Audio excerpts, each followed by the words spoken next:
င်္ဂလာပါကျွန်တော်တို့ထိုင်းနိုင်ငံမှာလှုပ်လှုပ်ကန်နေကြတဲ့သူတွေအနေနဲ့မြန်မာပြည်ကမိသားစုတွေစီကို True Money Wallet ကနေမြန်မာပြည်က KB ထဲကိုတိုက်ရိုက်ငွေလွှဲဖို့ဆိုရင်ပထမအဆုံးအနေနဲ့မိမိရဲ့ True Wallet App ထဲကအားလုံး GN ဆိုတာကိုနှိပ်လိုက်ပါပြီးရင်အောက်နာကမြန်မာပြည်သို့ငွေလွှဲဆိုတာကိုနှိပ်လိုက်ပါ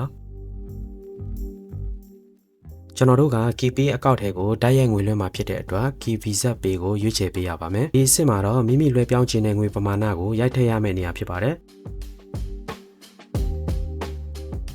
ထိုင်းဘတ်ငွေနဲ့ဖြစ်ဖြစ်မြန်မာကျပ်ငွေနဲ့ဖြစ်ဖြစ်မိမိလွှဲခြင်းတဲ့ပမာဏကိုရိုက်ထည့်နိုင်ပါတယ်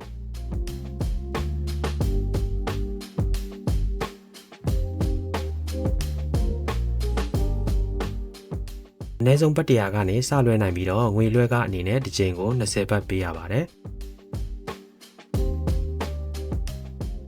ပြီးသွားရင်တော့ရှေ့သို့ကိုဆက်နှိပ်ရပါမယ်နောက်တစ်ဆင့်မှာတော့ငွေလွှဲသူရဲ့လိပ်စာကိုဖြည့်သွင်းပေးရပါမယ်လိပ်စာဖြည့်ပြီးရင်အောက်မှာငွေအရေးမြစ်ဆိုတဲ့နေရာမှာမိမိရဲ့ဝင်ငွေကိုရွေးချယ်ပေးရမှာဖြစ်ပါတယ်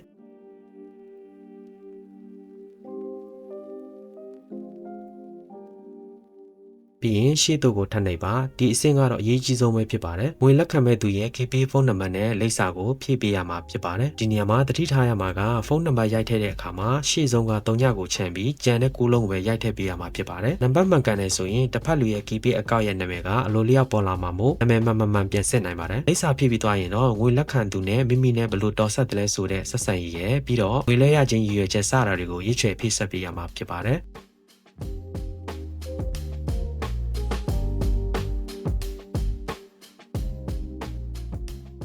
အောက်ဆုံးကမှတ်စုဆိုတဲ့နေရာကိုတော့ဘာမှမရေးပဲထားခဲ့လို့ရပါတယ်ပြီးရင်တော့ရှေ့သို့ကိုထပ်နှိပ်လိုက်ပါ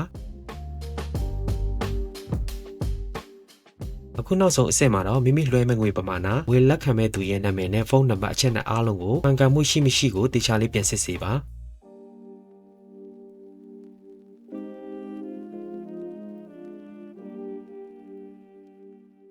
အားလုံးတည်ကြပြီဆိုရင်တော့အောက်ဆုံးမှာရှိတဲ့အတီးပြုတ်မှုကိုနှိပ်လိုက်ပါ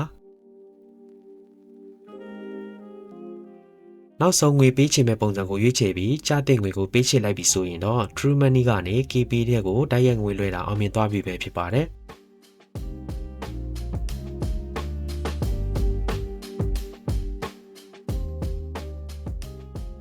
ဒီဗီဒီယိုလေးအဆိုရင် True Money Wallet ကိုအသုံးပြုပြီးတော့အရေးပေါ်အခြေအနေတွေမှာမိမိကိုယ်တိုင်ဖုန်းထဲကနေအလွယ်တကူငွေလွှဲတက်စေဖို့ရည်ရွယ်ပြီးမျှဝေပေးခြင်းပဲဖြစ်ပါတယ်။တစ်ခုရှိတာကတော့ True Money ရဲ့ငွေလွှဲနှုန်းနဲ့ဝန်ဆောင်ခတွေဟာတခြားပြင်ပပေါက်ဈေးတွေနဲ့ကွာခြားမှုတွေရှိနိုင်တာဖြစ်လို့မိမိကိုယ်တိုင်တက်ချက်ဆုံးဖြတ်ပြီးမှသာနှိုင်းယှဉ်ပြီးငွေလွှဲကြဖို့ပြောကြလိုပါတယ်။အစကနေအဆုံးထိကြည့်ရှုပေးကြတဲ့အတွက်အားလုံးကိုကျေးဇူးတင်ပါတယ်။အားလုံးအဆင်ပြေကြပါစေ။